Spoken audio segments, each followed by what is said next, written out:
Mayari kita di power station, ginpadala ni sa isa ka customer para i-repair. Aring brand. Sabat presyo nila. So ari 500 watts siya kuno, puro kadasing lubat. Ang complaint niya is 500 watts puro kadasing lubat. Mayari kita di power station, ang problema is wala kang working yung charging port. Di man gina check sa subong. Kun nga wala siya ga charge. Check ang mga connection niya. The rest is working. Pati inverter ya. Ang ginpadala ni sa aton customer para i-check. Para mapangitaan sang paagi. Update kung anong testeran tan i-check ang iyang mga connection kung anong maayo niya mo bro. Ang BMS ng battery work. So ginadala ko sa charge sa aton nga battery. Lipo battery. Charger ni sa sang aton nga mga ano. Ng mga tawag sina power tools ng battery. So kagina is check ta.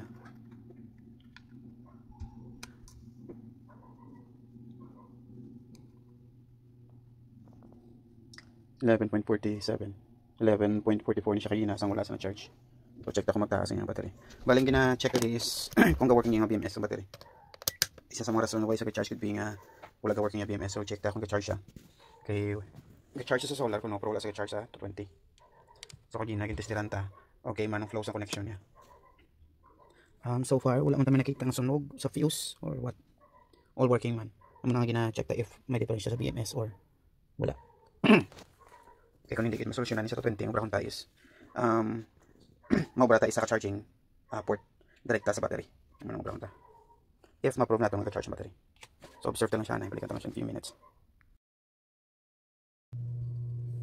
Okay, muna siya ginubra to. Kaya since nakita ta nga may difference siya sa iyang kanting sa baksakan no. Kin-check out tanan working pa man. Daw hindi ko siya ma-determine kung di na yun ang problema sa charging niya no.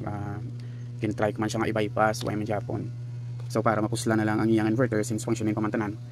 Kinubrahan ta lang siya rikta nga charger para sa iyang battery. Ayan. So nagbakal ta sang area. Layon nga charger. Ayan. Para direkta na ta ma-charge sa battery. Dire. Ari yung port yo. Butang ta lang to sang port. So na rin. Wiring nga to sa. Para direkta na to charge sa battery. Gin-test ko na ni ari yung charge sa battery. So tapuson ta na niya. Papunta siya sa module.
Okay, so ready ko lahat. Dito natin. I-stop. So,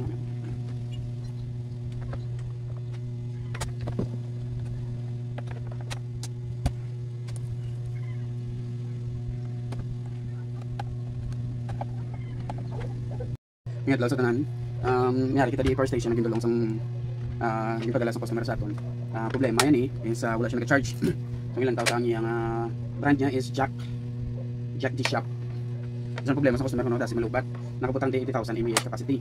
Now, tigin check sa sulod, ang baterya hindi magit 80,000. Actually, ang baterya is nasa around 200 watts lang dito. 200 watts. 8,000 mAh pero kung total mo tanan nga capacity sa battery isa-isa. Kaya gali kay naka series connection sa.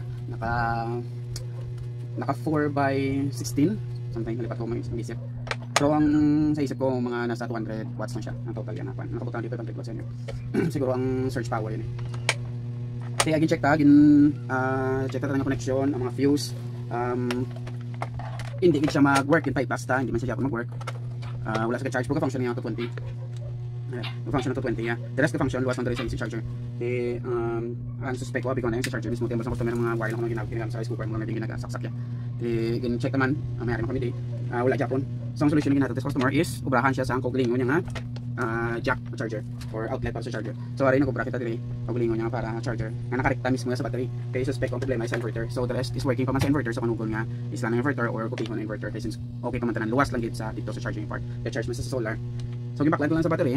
Ari 12 volts lang yung charger nasa 5 amps so fast charger. So nagimbutan ta sa outlet. Pag charge ano ta saksak ta. Ari display. Di para mag charge siya. Yeah. So 96% o kakasal mo 94%. Saksak mo 96% suppose yun ang working siya charging. So the rest is working. Ara 12 volts siya. 12 volts lights, hinagan sa lights yun. 220 on mo siya. Ito siya. 0. Saksak ta. 224 working piyak. 224.5 working siya no. 12 volts siya. Kunyari ito di off siya. Saan siya? Kunyari ito di pang charge. Wala ta mini adapter. Ay, try ito na yan. Mag-work siya. Ano no? 12 volts DC. Siga. So working DC. Working. So okay na ang ating repair power station. Maraming salamat. Sir, may hapon. So okay na yung mga power station. So sa akin suggest mo imutan sa outlet karyo.